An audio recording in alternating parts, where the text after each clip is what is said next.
हमें अपने जीवन में इतना विचार करके रखना है कि जितना वैभव हम अपने भगवान का बढ़ाएंगे उतना वैभव हमारा बढ़ेगा। भरत चक्रवर्ती जैसे केवल ज्ञानी महापुरुष घर में भी रहे तो उन्होंने वैभव अपना नहीं बढ़ाया, उन्होंने वैभव भगवान का बढ़ाया। जितना वैभव भगवान का बढ़ता है, आप ख्याल करके रखना, जो आपसे बड़े हैं उनका जितना वैभव होगा उतना ही चमक अपनी भी बढ़ेगी।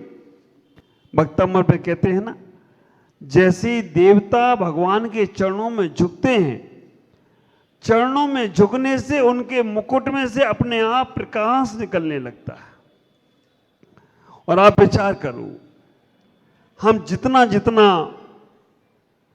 वैभव भगवान का बढ़ाने का प्रयास करते हैं उतना उतना हमारे आत्म वैभव अपने आप बढ़ना शुरू हो जाते हैं।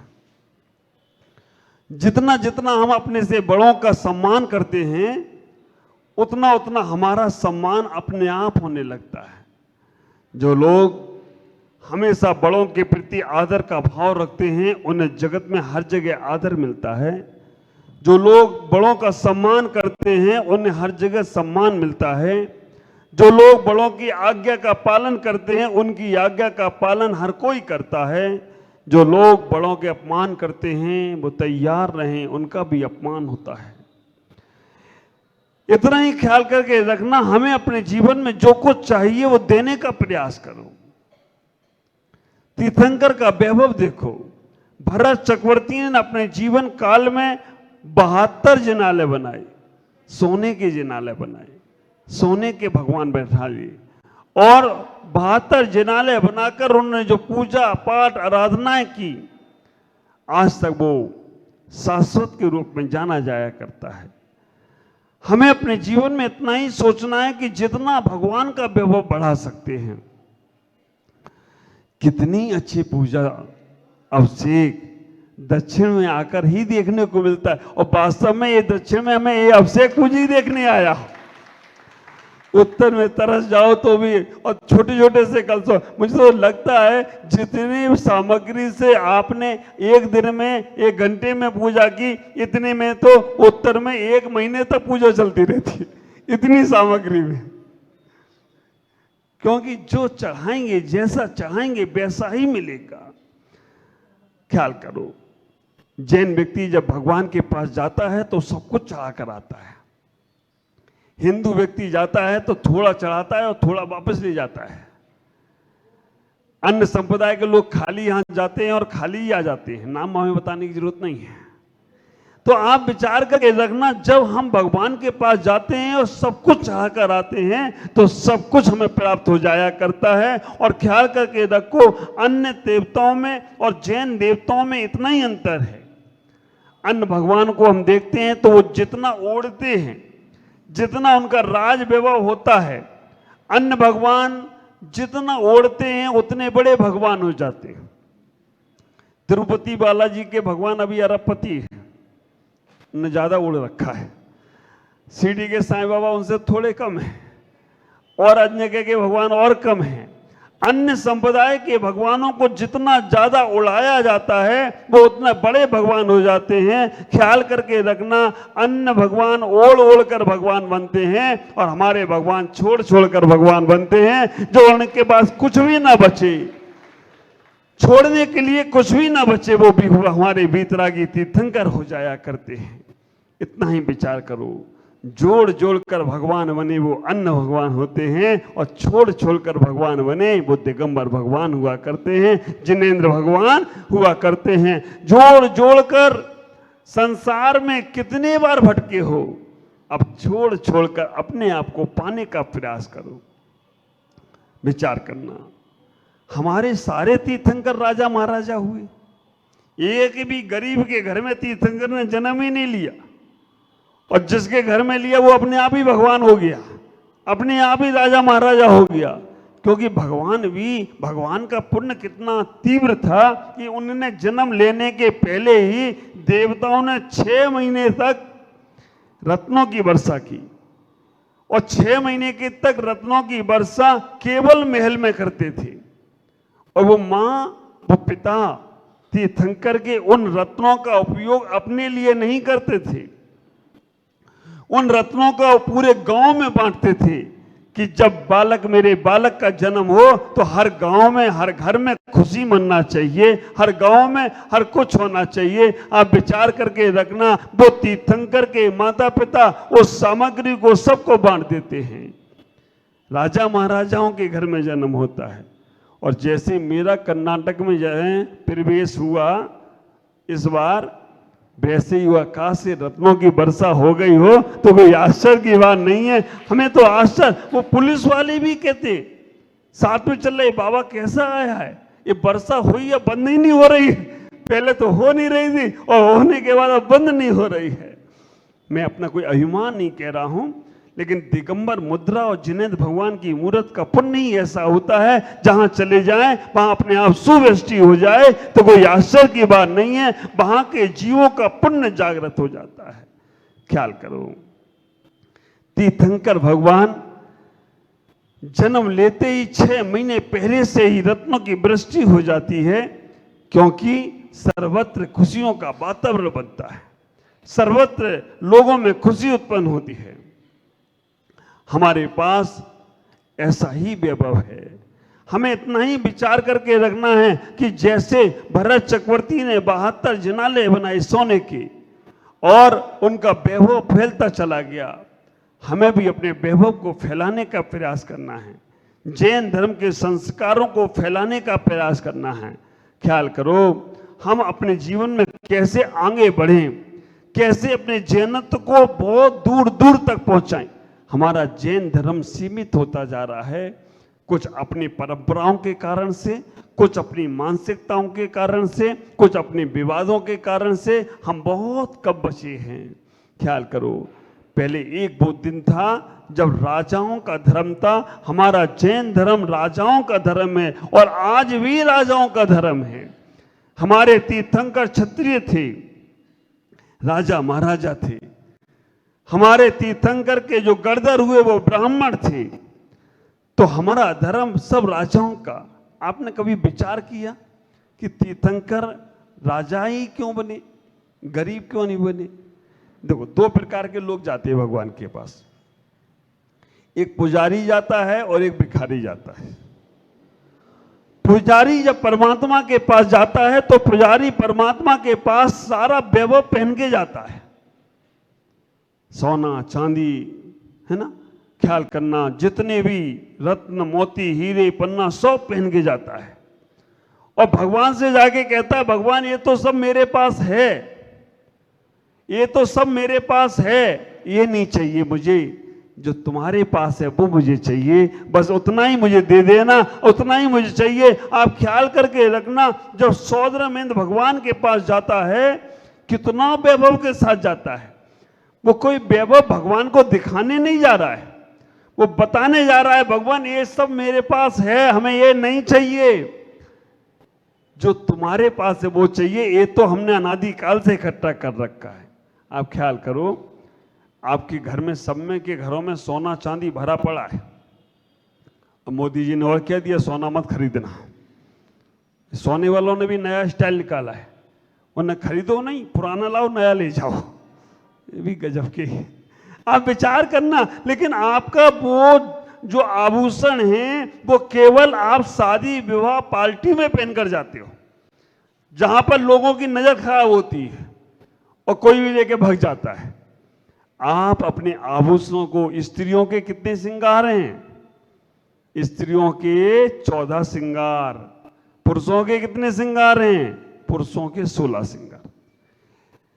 प्रतिष्ठा पाठ ग्रंथों में आया, स्त्री 14 आभूषण हैं और पुरुष के 16 श्रृंगार हैं। 2 पुरुष के ज्यादा हैं। स्त्री जनेऊ नहीं पहन सकती और कटार नहीं रख सकती। स्त्री के पास जनेऊ नहीं रहेगी और कटार, बाकी के सारे आभूषण। अब महाभारत देखो, रामायण देखो, वहां पर पुरुष के भी कान में बड़े बड़े कुंडल हैं, कंधोनी है। आप विचार करना, बाजूबंद है, कलाई पर है, सब कुछ उनके पास है। वो भगवान की भक्ति में भी दिखाते हैं, लेकिन हम लोग अपने घर में सारे आभूषण बैंक में रखे आते हैं, भगवान के पास खाली चले जाते हैं। अब भगवान हम भिखारी हैं, हमारे पास कुछ नहीं है।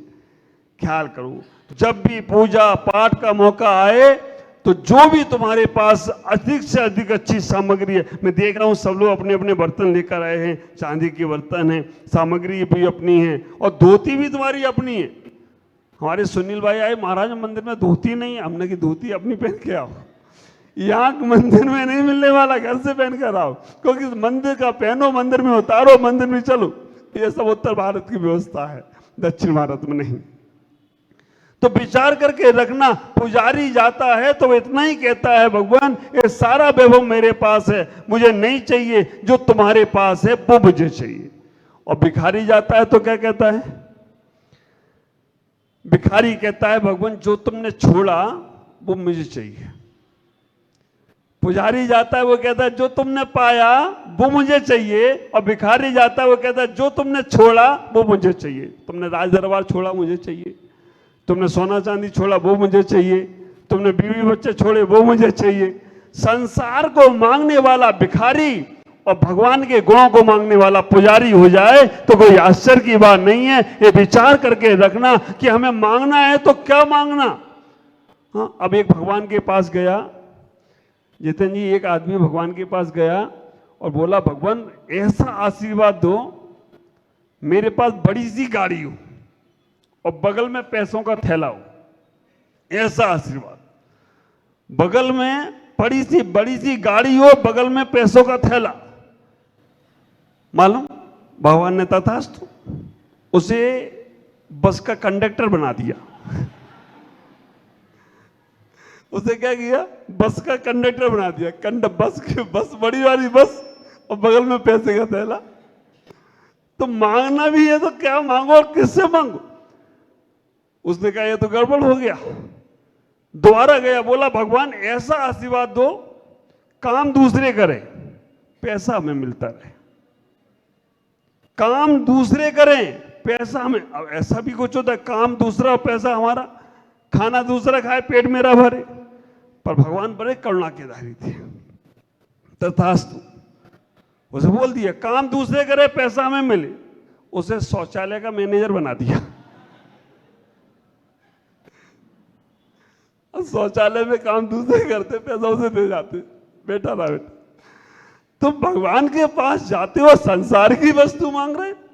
अरे जो छोड़ा है वो तुम मांग रहे हो, तो विचार करके रखना और संसार बढ़ेगा। और जो भगवान ने पाया है अगर वो मांग लिया तो समझ के रखना संसार घटता जाएगा। हम संसार घटाने के लिए आए हैं, संसार बढ़ाने के लिए नहीं। ख्याल करो, हमारे राजा महाराजा भगवान क्यों बने? क्योंकि उन्होंने संसार नहीं मांगा, बीवी बच्चे नहीं मांगे, व्यापार नहीं मांगा। उन्होंने कहा जो तुमने पाया है, और एक बार वो मांग कर देखो। अभी हम लोग नियम सार ग्रंथ पढ़ रहे हैं और नियम सार में ऐसी ऐसी बातें आई कि भगवान गुण स्थान नहीं, हमारे समाज नहीं, हमारा जीव समाज नहीं, हमारा कुछ भी नहीं है। शुद्ध निश्चय निश्चय जो संसारी जीव है और सिद्ध भगवान है, उनमें कोई अंतर नहीं। सिद्धों में और तुम में और हम में कोई अंतर नहीं। अब सिद्धों की तरह तुम्हारी पूजा होती क्या? तुम्हारी दृष्टि गिद्धों की है और पूजा सिद्धों की तरह कैसे होगी? विचार करके रखना, सिद्ध में और संसारी में कोई अंतर नहीं है। ये हमारे कुंद महाराज नियम सार ग्रंथ में कहते हैं। पर टीकाकार हमारे विद्याधर पदम पूर्वाचार्य कहते शुद्ध निश्चय से हमारी आत्मा और सिद्धों की आत्मा एक जैसी है। अब विचार करो, कितनी भी बंजर भूमि हो, वहां नीचे जल है कि नहीं? 100 फीट पे नहीं मिलेगा, 1000 पे मिलेगा, 10,000 पे मिलेगा, नीचे जल है। तो ऐसी कैसी भी भव्य से भव्य आत्मा हो, अभव्य आत्मा हो, उन सबके अंदर केवल ज्ञान की शक्ति है। केवल ज्ञान भले ही प्रकट ना हो, लेकिन शक्ति तो है। अभव को कभी होगा नहीं, लेकिन प्रकट करने, लेकिन उसके पास शक्ति तो है। तो आपके अंदर भी परमात्मा बनने की शक्ति है। तरुण सागर जी महाराज, जिनका नाम अभी इस दिव्य कुमार ने लिया, उनने केवल एक प्रवचन सुना आचार्य भगवान का। आचार्य भगवान जब वहां उनके गांव गोहिची पहुंचे और गांव में गोहिची में पहुंचकर प्रवचन चल रहा है और तरुण सागर जी का नाम पवन कुमार, वो बैठे होटल पर जलेबी खा रहे हैं। आप देखो तो बैराग कहां से हो जाता है, जलेबी खा के भी बैराग हो रहा है और तुम्हें शुद्ध भोजन खा के भी बैराग नहीं हो रहा है। ख्याल करो, तरुण सागर जी महाराज बैठे जलेबी खा रहे हैं, आचार्य भगवान का वहां प्रवचन चल रहा है और आचार्य भगवान ने इतना ही कहा कि तुम भी भगवान बन सकते हो, तुम भी भगवान बन सकते हो, तुम भी भगवान बन सकते हो। एक कान में जब शब्द बने, वो छोटा सा 8-9 साल का बालक, 9 साल में किसी ने अगर इस काल में दीक्षा ली, कुंद कुंद आचार्य जिनसेन आचार्य ने तो दीक्षा ली, लेकिन इस काल में अगर 9 साल का बच्चा कोई बैरागी बना है तो वो है तरुण सागर जी महाराज, जिनकी कोई जोड़ और कोई तोड़ नहीं है। 9 साल में निकल गए घर से, घर गए वो मां से बोला, मां मुझे भगवान बनना है। मां ने कहा भगवान बनना बच्चों का खेल है, आप विचार करके रखना, मुझे भगवान बनना है। वो वहां पे बाबा आया है, वो कह रहा है तुम भी भगवान बन सकते हो, मुझे भगवान बनना है। मचल गए। मां ने कहा चलो बच्चों की जिद है ना, 4 प्रकार की जिद्दें होती है ना, बाल हट, तिरिया हट, है ना, साधु हट, चोर कौन सी राज हट। ये 4 हटें ज्यादा खतरनाक नहीं है।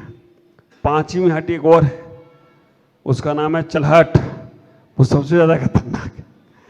कि आप अपने जीवन में वो पुण्य को अर्जन करो जो भगवान बनाने का पुण्य है।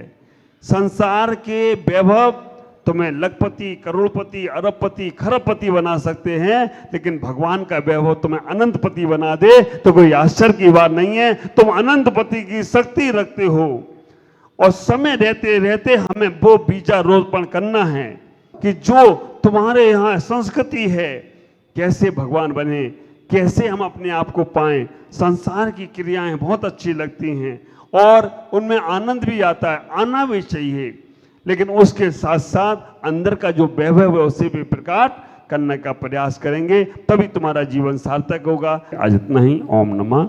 जय गुरुदेव।